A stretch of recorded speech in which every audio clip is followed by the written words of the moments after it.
Ano po? Yun. God is good. All the time. Amen. Mabuti, pangyarihan, at buhay ang ating Diyos. Amen. So kung nagdadala ko, nung nag-pray si Pastora na sa amin, ay yung kasawa ng pamangkin ko ay yun nga, nakatulong siya sa katawan. Dahil na itinuro siya na nung sila, apat sila, nag-drugs daw sila. Pero, baga, nung nagturo, yun yata, gumawa, nagbebenta siya.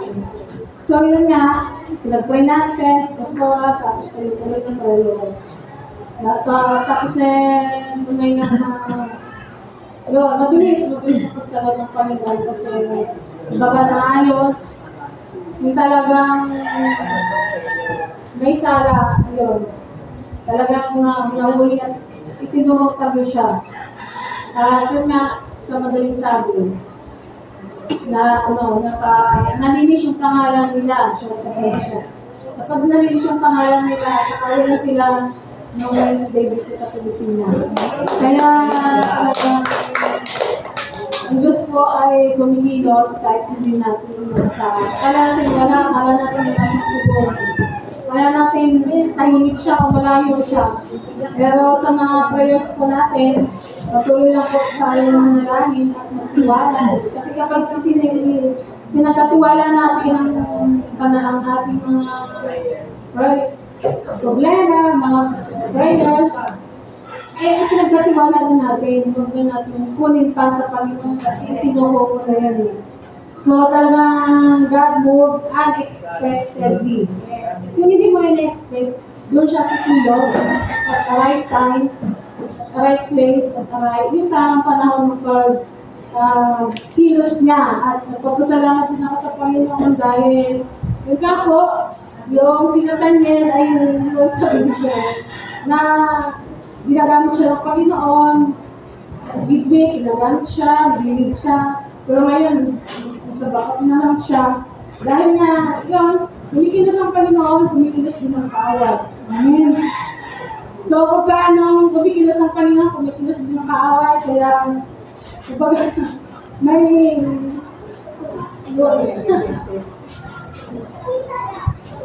tissue. Yarsi tissue. Kumbaga, yung nilagay sa parang, wow, ikaw na taga-bigay, ha? meron ng reliever. Parang, kung saan, kumbaga, paano siya ginamit ng Lord? Parang ginagawa ng kaaway isip niya yung puso niya.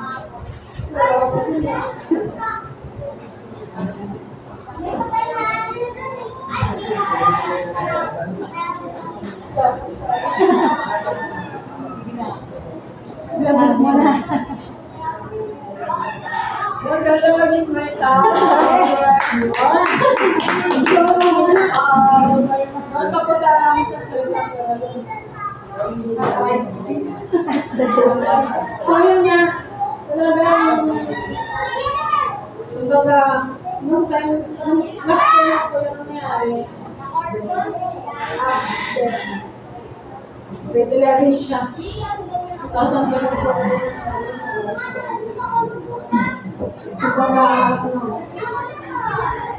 Kumbaga, parang hinakaw galing na,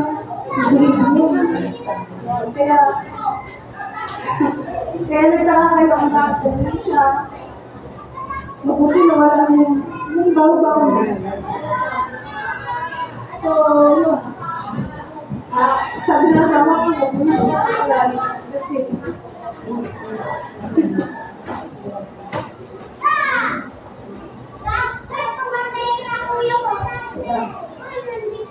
kasi baga hindi mo talagang iniisip na baga isip na ay hindi stable. Siya na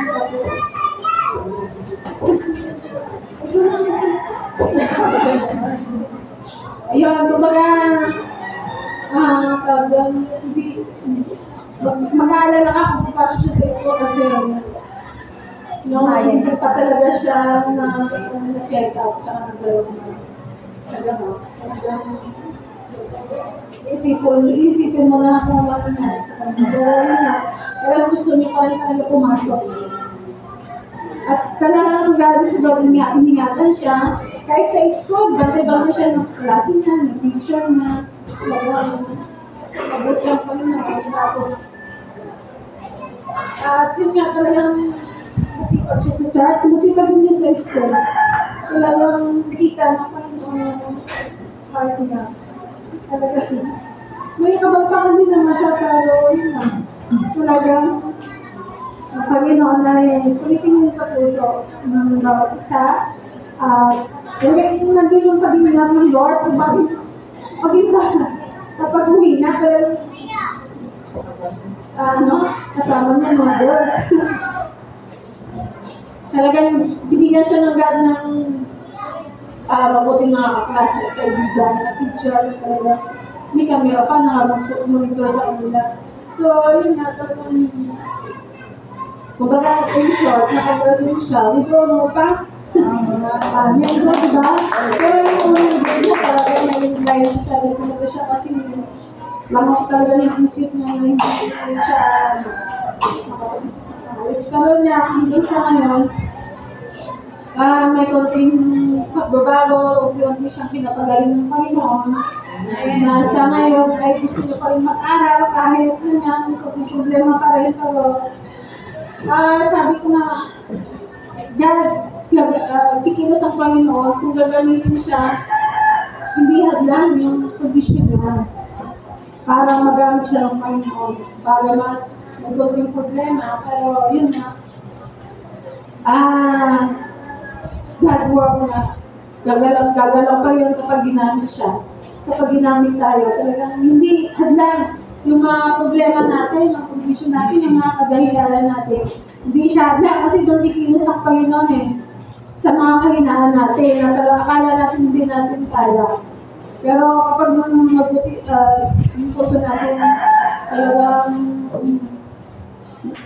talagang nagtitiwala sa Panginoon at talagang talaga tayo sa Panginoon, tapat din ang Panginoon sa atin.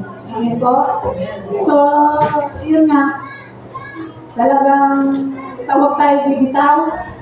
Kahit gusto natin bumitaw, babagsak tayo kung bibitaw tayo Pero kapit lang tayo sa Panginoon at patuloy tayong yung pangapananalangin natin, talagang pinaproseso na yan ng God, hindi lang instant. Amen? Kaya talagang patuloy tayo magtiwala sa Panginoon at mayroon po tayong prayer room sa likod. Gusto niyo po magpapray over, punta po kayo sa likod. Meron po doon mga papel, pwede nyo isulat yung mga prayer request nyo, mga answered prayer nyo, sulat nyo po doon. Doon talagang mabisa talagang panalangin dahil yung prayer ay kahit saan malayo kaya abutin ng Panginoon dahil makapangyari siya. Amen. So, yun. Kung may gusto po tayong ipag-pray, hingin sa Panginoon, punta na po tayo sa likod. Magsulat po tayo doon sa maliit na papel at isabit natin. Amen po. So, yun na. Talagang God is good all the time. Amen. Thank you. Baka meron pa po gustong magpasalamat sa Panginoon bukod sa ating kapatid. Ay, ayun. Sige. Huwag mo na umiyak. Amen. Parang parehas din lang po kami ni Tess na sitwasyon. Sa akin nga po, answer prayer din po ako. Dahil every prayer necessary, lagi po siyang sinasabi. Answer prayer po din dahil ang hiling ko po, isang school na lang sila magkapatid. Ano po, dahil natanggap siya sa Memorial Elementary School. Dati nagkaroon siya ng Islam sa Rosario. Pinagpinagyan ko talaga siya ng 2 weeks na during 2 oras, nag-aantay ako doon sa spirit school. So, parang ang isip ko, parang laging wala. isipin mo yung bunso, tapos wala palagi ang ama. Pagkakagaling ko na Rosario, diretso ng memorial. Kaya nakikita ko ni Tess kung paano ako nagpagkanto. Kaya thank you talaga sa Lord at yung panalangin namin. Tatlo yung pinaka-major kong prayer na yun nga, nasunod na yung isa. Yung nga sabi ni Tess, wala talaga makaitigil sa panalangin. Kaya kahit anong oras nga, kahit ano pa yung pinag-pepray namin lagi yan na yung nga problema pa ko yung pagbasa. Ngayon po, nakakabasa-basa na po siya. Kaya talaga, God is good all the time. Salamat po. Thank you, Lord. Amen. Meron pa. Huwag na po kayong mahiya. Mas maganda po yung ang pinagmamalaki natin, yung gawa ng Diyos. Amen? Meron pa po? Wala na? Last call. Wala na. Ayan, sige po, kung wala na ay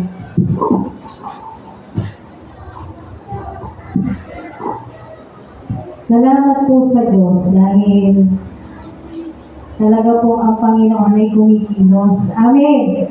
At katunayan, ang Diyos po natin ay buhay. Sa totoo po, magandang kumbaga yung pagkilos lalo na dun sa asawa ng pamangkin ni Tess. Mabilis po yun kasi abroad yun eh. Sa totoo, napakabilis na sagot. Amen? Oo. Pero tingnan naman natin kung gaano kabuti yung Diyos. Ilang araw lang, linggo pinag-pray. Parang Wednesday, nag-chat ka na, no? Linggo pinag-pray, Wednesday. Okay na. Tapos sa abroad pa. No? Kaya talagang salamat po sa Panginoon at sa mga answered prayers po ng bawat isa, sa Diyossi, at sa mga anak mo rin. Ayan. So, hindi po natutulog ang Diyos. Amen. Hindi po natutulog ang Diyos at higit sa lahat, nalalaman po ng Diyos ang puso ng bawat isa. By the way, para lang maging maliwanag, yung sinasabi ni Tess sa anak niya sila Tanyel, wala pong sakit sila Tanyel. Para maliwanag, wala siyang sakit. Amen? Amen. Meron lang pong nagkaroon ng ibang bagay na problema, pero wala po siyang sakit. It's very normal. Kita niyo naman nakakasama natin siya. Amen? Amen. Tayo po ay manalangin na. At nung nakaraang Friday po, may nag-celebrate ng kanyang birthday. Iniwan tayo eh. Hindi tayo sinipot. Ayan, si Tiglenda. Nag-celebrate po siya last Friday ng kanyang kaarawan. Baka may mamiss na naman ako. Wala na. 21 pa yung susunod. Ay, hindi ko makakalimutan yun.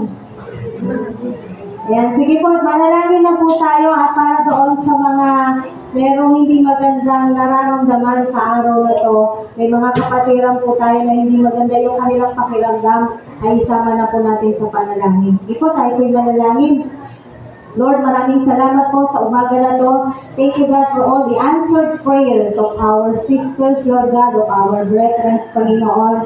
At sa bawat isa, hindi man nagpatotoo ang lahat. Meron ka talagang ginagawa sa bawat buhay namin.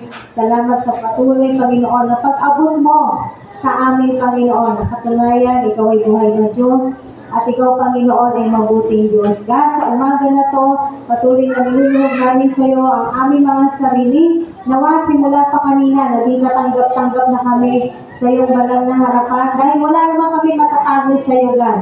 Kahit sa oras na to, alam mo ang laman ng puso namin, alam mo ang laman ng isip namin, Panginoon, sa lahat ng aming mga pagkukulang, sa lahat ng aming mga kahinaan, sa lahat ng aming mga pagkakamali, Lord God, hinihingi po namin ito ng tawad sa iyo. At hayaan mo, Panginoon, ito ay araw mo, hindi namin to araw, God. Ito ay araw mo, Panginoon.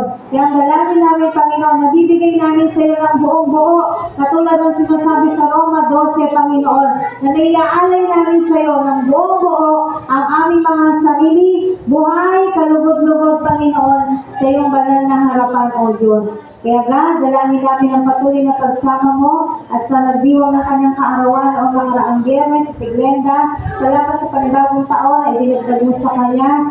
Lagi namin dalangin sa lahat ng dadaang sa kanilang kaarawan.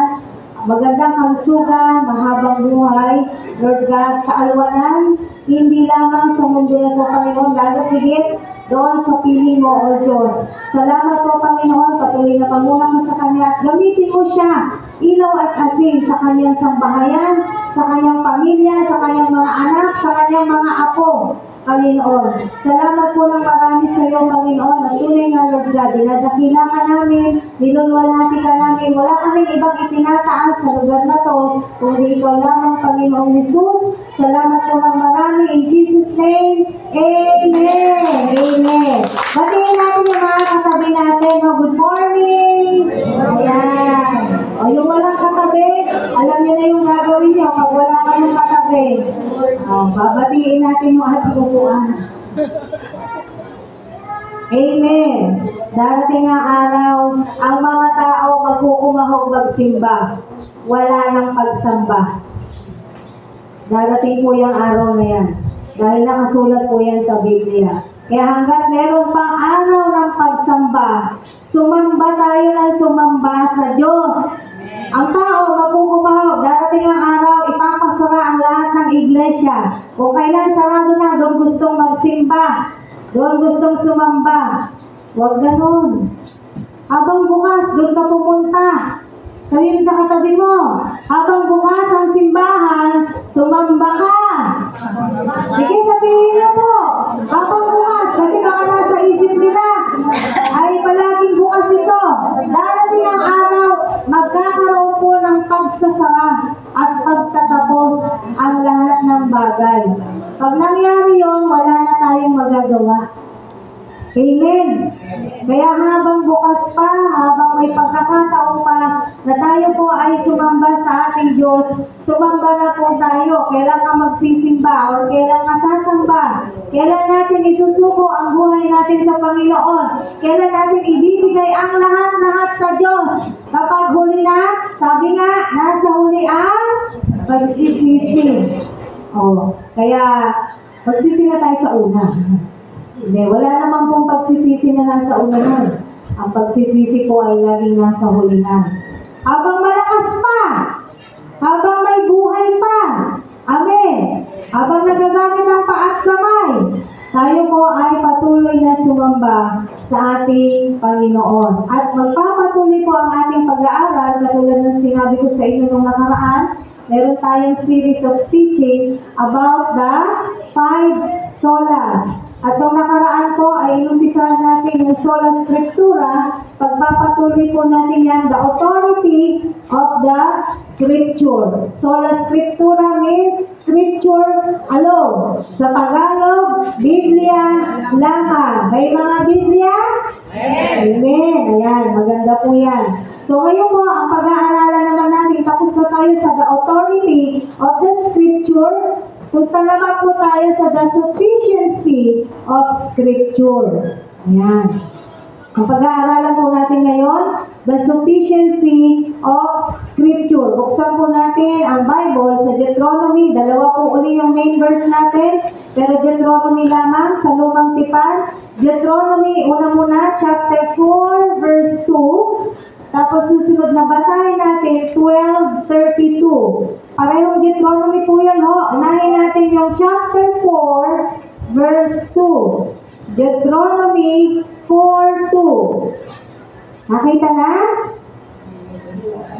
Sige po, isayin ko kayo. Deuteronomy chapter 4, verse 2. Yan, kung nakita na po natin, basahin po natin. Huwag ninyo itong daragdagan, di babawasan. Sundin ninyo ito ng walang labis at walang kulang. Punta po tayo sa 12, Deuteronomy rin. Deuteronomy 12, verse 32. 12:32. Ayan, nakita na po natin. Lipat lang ng pages, mga kapatid. Sundin niyo mabuti ang lahat ng iniutos ko sa inyo. Ano sabi ni Moises? Walang labis, walang kulang. Amen. Lord, salamat po sa umaga na to. Patuloy na inaaral namin ang iyong salita. Kaya patuloy kang mangusap at magbigay ng karunungan at kapahayagan sa bawat isa. Amen. Yan. Sabi po dito na pag-aaralan natin, the sufficiency of the scripture. Ano sa Tagalog yung sufficient? Pag sinabi natin sufficient, ito po ay sufficient, sapat, eksakto, tamang-tama, amen, enough, sabi nga sa English, no? So, ang sufficiency ng salita ng Diyos, ibig sabihin, sapat ang salita ng Diyos sa lahat ng kailangan nating karunungan, o ano pa man yung kailangan natin sa buhay. Wala pong pipiloso po, baka sabihin ng iba, pati ba yung kaalaman sa math? Di ba? Ganyan, di ba? Sabi, lahat daw eh. Sapat daw ang Biblia sa lahat. Pati ba yung mga inaaral sa math, sa science, sa araling panlipunan, syempre hindi po yun. Hindi yun kasama. Ang sinasabi po natin sapat, ang salita ng Diyos, lahat ng kailangan natin para mapanumbalik ang relasyon natin sa Diyos. Sapat po ang salita ng Diyos. At para makapamuhay tayo na naaayon sa kanyang kalooban, sa araw-araw ng ating pong buhay, ay matatagpuan po natin yan sa Biblia. Maliwanag po? Yung sinasabi nating sufficiency of the scripture, lahat po ng kailangan natin para manumbalik yung relasyon natin sa Diyos at para makapamuhay tayo na naaayon sa kalooban ng Diyos araw-araw. Bakit araw-araw? Kasi araw-araw tayo po ay nagkakaroon ng pagkakasala. Araw-araw tayo po ay nagkukulang. Tama? Araw-araw tayo po ay humihina. Nagkakaroon tayo ng kahinaan. May mga struggles kasi tayo eh. Bukod sa mga personal struggles natin, meron tayong kaaway. Hindi rin naman po tumitigil ang kaaway para tayo ay wasakin, durugin, hanggang sa mamatay ka. Mamatay ka spiritual. Ano yung papatay ka talaga ng demonyo spiritual? Panlalamigin ka niya. Sana umatin, nakakatamad, mainit doon. Di ba? Mga ganyan. So, hindi ka naman aaten, hindi ka aaten, hindi ka aaten, hindi ka dadalo sa mga gawain, hindi ka magpa-participate sa mga gawain, hanggang sa manlamig ka, ano nangyari sa'yo? Patay ka na. Buhay ka physical, pero patay ang spiritual mo. Tandaan mo natin, ang buhay natin hindi puro physical. Huwag nating lahat ibuhos ang lakas natin para umayos ang physical nating buhay. Ang buhay natin merong aspeto ng spiritual. At ito yung mahalaga. Bakit? Yung buhay spiritual mo, siya yung magsasabi kung ang pati pinatutunguhan mo o patutunguhan mo ay buhay na papunta sa piling ng Diyos o buhay na papunta sa kalaban ng Diyos. Nasa iyo. Wala sa Diyos. Nasa iyo ang sagot. Nasa atin. Nasa ating mga kamay ang susi. Kung saan tayo patutungo pagdating ng araw. Naiisip mo na ba pag wala ka na sa mundo na to? Saan ka pupunta? Binibigyan mo ba ng tuon? Binibigyan ba ng pansin ng mga tao ang kanilang buhay spiritual? Sa panahon po natin ngayon, mas nag-iisip at naaabala at nababahala ang mga tao sa kanilang buhay pisikal. Wala kami nito, kulang kami nito. Kaya halos patayin ang sarili sa pagtatrabaho. Pero pag nagkasakit naman yun, baka kulang pa yung sweldo niya pang ospital. Tapos pag hindi pa natulungan ng gobyerno, magagalit pa. Eh sinamantala mo yung katawan mo.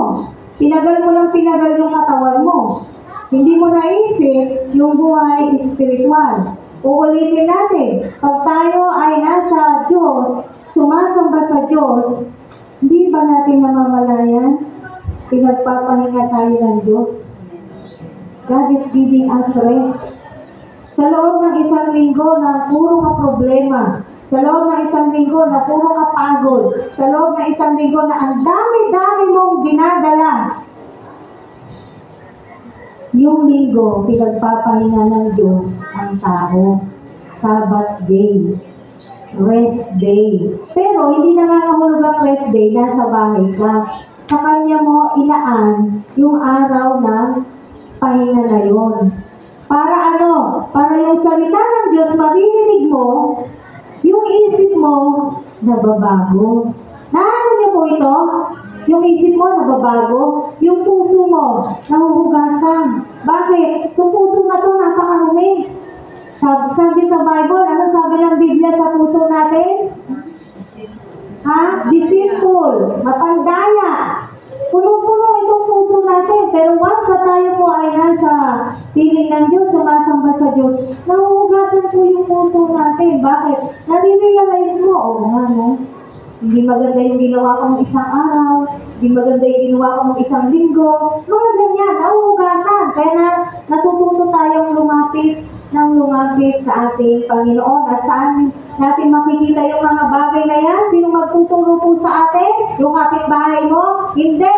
Sino magtuturo sa atin? Ang Biblia.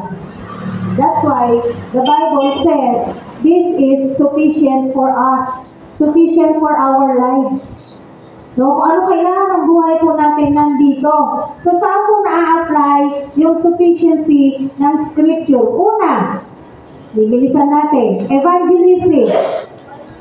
So, the sufficiency of the Scripture applies in number 1, evangelism. O alam na po natin yung evangelism o yung paghayo. Ang evangelism po o yung paghayo po natin, ang binabahagi po natin doon ay salita ng Diyos. Pinapakilala